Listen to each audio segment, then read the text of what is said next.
వేగేశ నరేంద్ర వర్మ అనే నేను శాసనసభ సభ్యునిగా ఎన్నికైనందున శాసనం ద్వారా నిర్మితమైన భారత రాజ్యాంగం పట్ల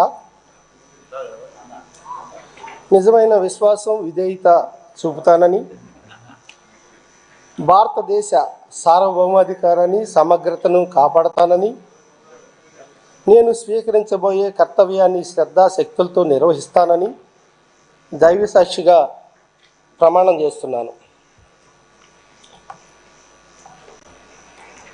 ఆంధ్రప్రదేశ్ శాసనసభ సభ్యుడినైన వేగేశన నరేంద్ర వర్మ అనే నేను సభ నియమాలకు కట్టుబడి ఉంటానని, వాటిని అనుసరిస్తానని, సభా మర్యాదలను పాటిస్తానని, సాంప్రదాయాలను గౌరవిస్తానని దైవసాక్షిగా ప్రమాణం చేస్తున్నాను.